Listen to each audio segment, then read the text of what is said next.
गरीब की शादी।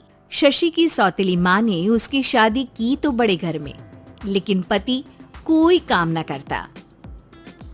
आप ससुर जी के साथ काम पर क्यों नहीं जाते? हाँ जाऊंगा, लेकिन कल से। आज जरा मैं दोस्तों के साथ घूमने जा रहा हूँ। शशि के 2 बच्चे होते हैं, लेकिन रमेश का हाल वैसा का वैसा ही रहता है।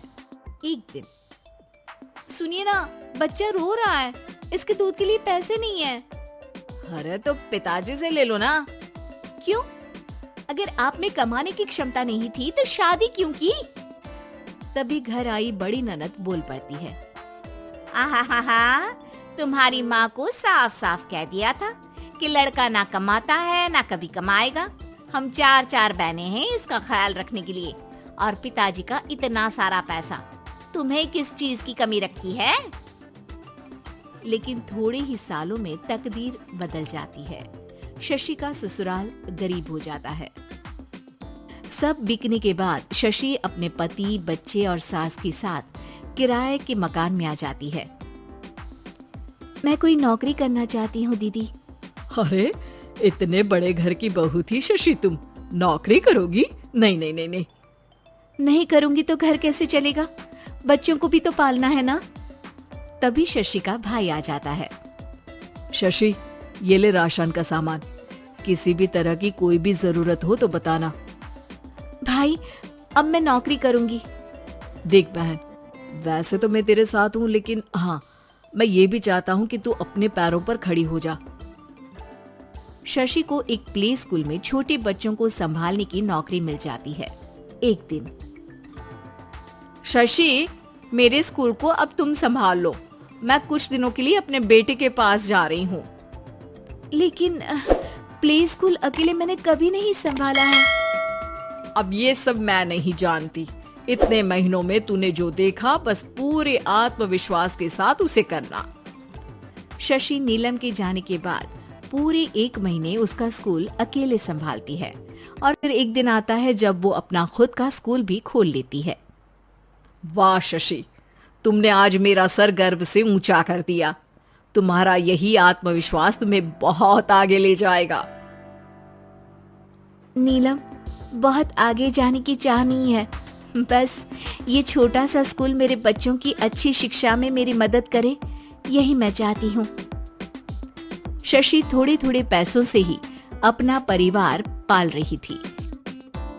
एक दिन उसके घर उसकी बड़ी ननद आती है। अरे भाभी, घर में कूलर तो लगा लेती, मेरी माँ को कैसे पंखे में लिटा रखा है।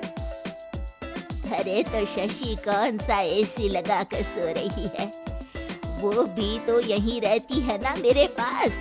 ज्यादा यहाँ आकर मेरी बहू को परेशान न किया करो। हाँ, मुझे भी शौक नहीं है इस छोटे से घर में आने का। मैं तो बस ये बोलने आई थी कि मेरे बेटे की शादी है तो ननिहाल का जो नेग होता है वो ले आना। हाँ, जितना बनेगा कर देंगे, और ना हुआ ना तो वो भी नहीं करेंगे।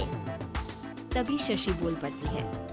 अरे नहीं माँ जी, रीटा घर की बेटी है, उसके ससुराल वाले उससे शादी पर पूछेंगे कि मायके से क्या मिला।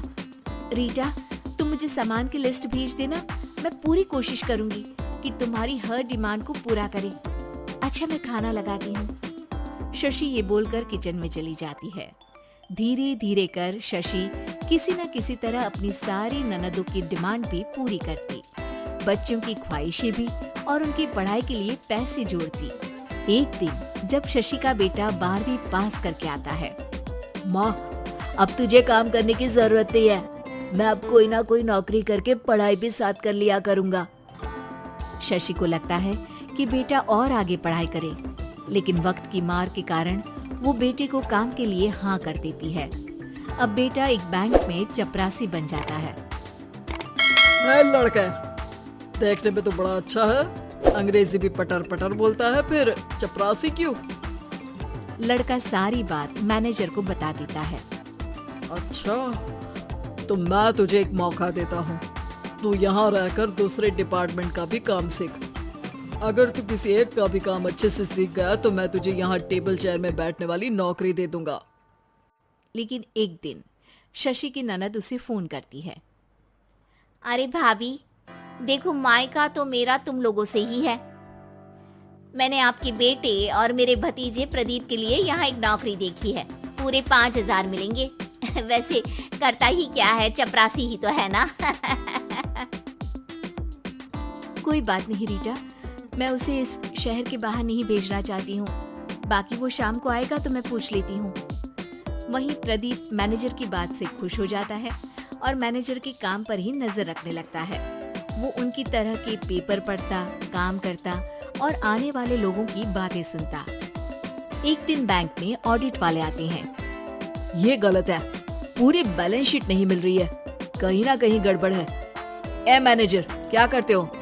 बैंक के पैसों का हिसाब सही नहीं है। मैनेजर के पसीने छूट जाते हैं। तभी प्रदीप वहां जाता है। अब क्या मैं ये बैलेंस शीट देख सकता हूँ? अरे बेटा मजाक नहीं, जाओ पानी लेकर आओ एक गिलास। प्रदीप मैनेजर को पानी लाकर देता है और फिर ऑडिटर से कहता है, देखिए सर, मैं आपको बता सकता हूँ कि कैसे बैलेंस शीट को आप लोग गलत तरीके से जोड़ रहे हैं। ऐसा बोलकर प्रदीप एक एक कर सारे डाउट क्लियर कर देता है। अरे हाँ, ये तो पॉइंट हमने देखे ही नहीं थे। गुड, कौन है ये बच्चा? तभी मैनेजर बोल पड़ता है, अब हमारे यहाँ अकाउंट में नया आया है। ऑडिटर के जाने के बाद, वाह प्रदीप, आज तो तुमने मेरी नौकरी बचा ली। और आपने भी तो मेरी नई नौकरी लगा दी, अकाउंटेंट की। बस फिर क्या था, प्रदीप ने एक बार जो सफलता की सीढ़ी चढ़ी, बस चढ़ता ही चला जाता है। फिर एक दिन शशि की ननद, अरे भाभी कैसी हो? घर को तो बड़ा ही सुंदर चमका रखा है। अरे बेटी, कैसे आना हुआ? तू तो इस छोटे से घर में आना भी नहीं चाहती थी, कोई खास काम है क्या? अब हाँ, वो माँ, मेरा जो मजला बेटा है ना, वो अकाउंट से पढ़ाई कर रहा है, तो प्रदीप से बोलकर उसकी भी कहीं अच्छी नौकरी लगा दो ना। सास और शशि समझ जाते हैं कि कैसे पैसे आते ही लोगों के बात करने के तरीके से लेकर रिश्ते निभाने तक में बदलाव आ जाता है।